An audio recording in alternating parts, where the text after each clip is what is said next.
Muy buenos días, autoridades presentes, expositores invitados, profesores, alumnos y a todos quienes hoy nos acompañan. En nombre del Centro de Estudios Constitucionales de la Universidad Mayor, del cual formo parte, quiero ante todo agradecer a mi casa de estudios y al profesor Álvaro Mesa por la oportunidad de participar en estas jornadas. A priori, al sumergirme en el profundo océano del conocimiento jurídico, nace la necesidad de reencontrarme con los primeros conceptos por los pasos del estudio del derecho constitucional. Es por ello que recojo del catálogo de principios que fundamentan el constitucionalismo el Estado de Derecho, cuya función es otorgar legitimidad al poder estatal, sometiendo a un único ordenamiento jurídico tanto a gobernantes como a gobernados. Ordenamiento que, siguiendo la reconocida pirámide de Kelsen, es en cuya cúspide se concentra nuestra Carta Magna. En esta línea surge la siguiente interrogante: ¿qué rol cumple hoy, en pleno desarrollo del siglo XXI, una Constitución? Sin duda que se abre un amplio abanico de elementos que pueden dar una construcción a la respuesta a esta inquietud, lo que se atribuye principalmente al constante y dinámico cambio histórico-social que ha transformado la manera de sentir, de percibir y de entender lo que significa y el rol que debe cumplir una Constitución. Sin perjuicio de ello, siguiendo las líneas del ya citado Hans Kelsen, a pesar de estas constantes transformaciones y profundas transformaciones, la Constitución sigue siendo, o su núcleo sigue siendo, el ser un principio que establezca un orden al poder estatal y la esencia de una comunidad constituida por ese orden. Dentro de mis inquietudes jurídicas, pero principalmente sociales, detengo mi reflexión en lo siguiente: ¿qué espero yo como alumna de Derecho y como ciudadana chilena de una Constitución? Sin ser excluyente en mi respuesta,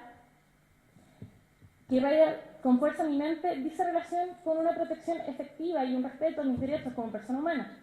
Una Carta Magna cuyos fundamentos se empapen de conceptos filosóficos tales como igualdad, libertad, democracia, dignidad, tolerancia, entre muchos otros. Una Constitución provista de la voluntad de las mayorías, pero que sea un fiel reflejo a cuyo objetivo apunte en el respeto y la promoción de los derechos humanos.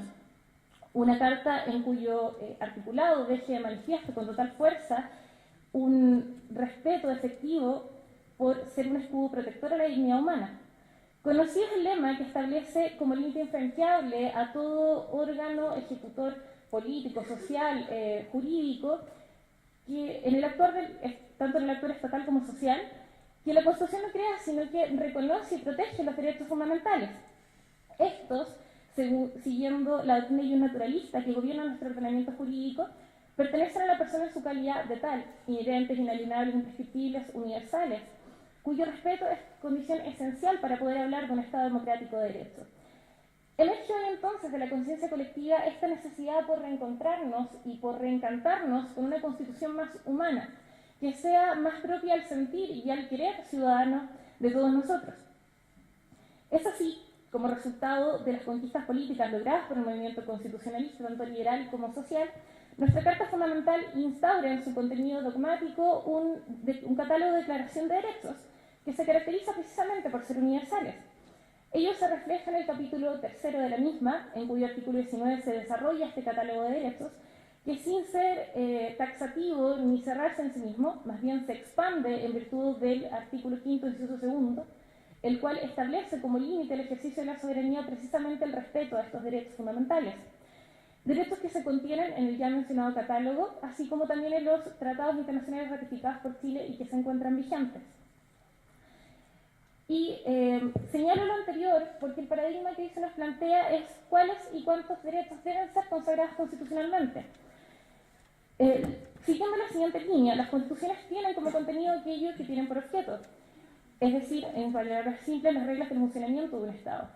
Según Vladimiro Naranjo Mesa, abre comillas, el contenido de una Constitución deberá ofrecer fundamentalmente a los objetivos que ésta se propone y los de organizar el ejercicio del poder y fijar los principios de la acción pública, mediante la consagración de los derechos y libertades que son titulares los asociados individual o colectivamente. En esta línea, entonces, hoy parece discutible o al menos cuestionable si la lógica dogmática que ha seguido nuestra Constitución y si es o no imperiosa la necesidad de plantearnos una expansión de este catálogo o bien parece innecesario en virtud del ya citado artículo 5, inciso segundo, sobrecargar el catálogo de derechos humanos fundamentales que asegura y protege nuestra Constitución. Me aventuro y me atrevo a señalar que al parecer el punto de inflexión nace o emerge de la primacía que está articulado en los derechos individuales, quizás en desmedro o desequilibrio con los derechos económicos, sociales o culturales. Pero dejo planteada y abierta esta inquietud de si es o no necesario, imperioso, reitero, esta extensión de catálogos o más bien parece innecesaria. Desde otra perspectiva, centrándonos esta vez en el segundo punto que hoy se expondrá, como manifestación y herramienta que mantiene vivo el constitucionalismo, nuestra actual Carta, al igual que en 1925, con su reforma en 1971, contempla el Tribunal Constitucional, órgano encargado de velar por la supremacía de la Carta Magna, constituyendo una de las instituciones jurídicas que están ideadas para dar cumplimiento al artículo 6 del mismo cuerpo legal, en el cual se establece que los órganos del Estado deben someter su acción a la Constitución y a las normas dictadas conforme a ella. Este Tribunal Constitucional, en su constante desarrollo, modificaciones y perfeccionamiento, ha clarificado importantes aspectos jurídicos, tales como relativos a leyes orgánicas constitucionales, leyes interpretativas de la Constitución, incluso, entre otros aspectos, contribuyen al concepto mismo de la Constitución y cuál es su rol que cumple dentro del sistema jurídico. A grandes rasgos, dentro del ámbito de su competencia, siguiendo el esquema de la Ley Orgánica Constitucional del mismo tribunal, se encuentra el control obligatorio de la constitucionalidad, dirimir conflictos que se suscitan entre el Poder Legislativo y Ejecutivo, por la desigual interpretación de normas constitucionales, de tal manera así evitar la paralización de la labor legislativa por falta de un órgano que resuelva la contienda. Entre otras, las inhabilidades o incompatibilidades de ministros de Estado y parlamentarios, los atentados contra el orden institucional, por solo mencionar algunas. De acuerdo con el doctor Humberto Nogueira Alcalá, las competencias del Tribunal Constitucional se caracterizan por ser, abre comillas, determinadas constitucionalmente, de carácter taxativo, exclusivas, improrrogables e indelegables, y ejercicio inexcusable. Ahora bien, ¿qué esperamos o exigimos de una institución como el Tribunal Constitucional? Sin el afán de dar respuestas evasivas y solo planteando ideas generales, creo como alumna activa del derecho que aquello que se exige todo aparataje, de todo órgano de este gran aparataje estatal,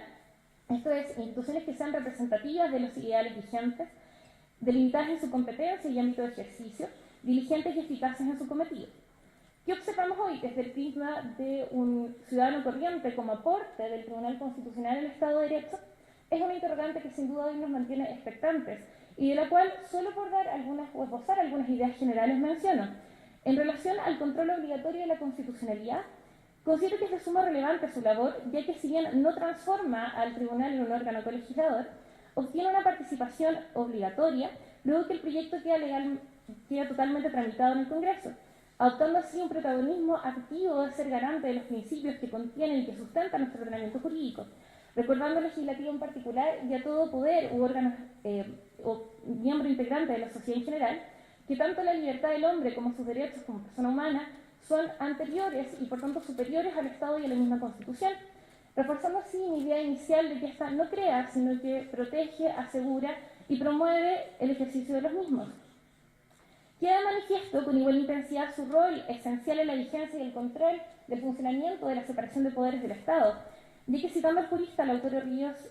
Álvarez, cae, abre comillas, bajo el principio de la supremacía de la Constitución, del cual el Tribunal Constitucional es su custodio principal. Velar por que cada órgano ejerza sus atribuciones dentro del marco de la competencia que se le ha otorgado y corregir cuando sea requerido tanto las extralimitaciones en la actuación de un órgano como su abstención o su negativa a ejercer las funciones que se le han encomendado. En su contribución a la finalidad a la hermenéutica constitucional, lo que a grandes rasgos consiste en determinar cuál es el sentido de un artículo en correspondencia y armonía con una norma similar, debiendo considerar la totalidad de bienes jurídicos protegidos, excluyendo así cualquier interpretación que conduzca a anular o a privar la eficacia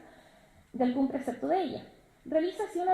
una elaborada ponderación de elementos que se contrapone, fijando el alcance que permita su máxima satisfacción. Creo y espero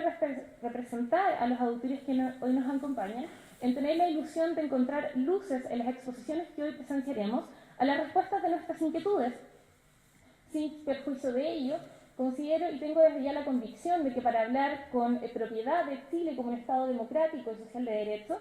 es necesario interpretar, analizar y por sobre todo aplicar una constitución que esté acorde con las exigencias sociales actuales que se manifiestan y se plasman de distinta manera, y en la cual se exige ya no ser una letra muerta o un mero catálogo, sino que cobre vida a través y con el desarrollo y aporte que cada uno de nosotros pueda hacer en ella. Muchas gracias.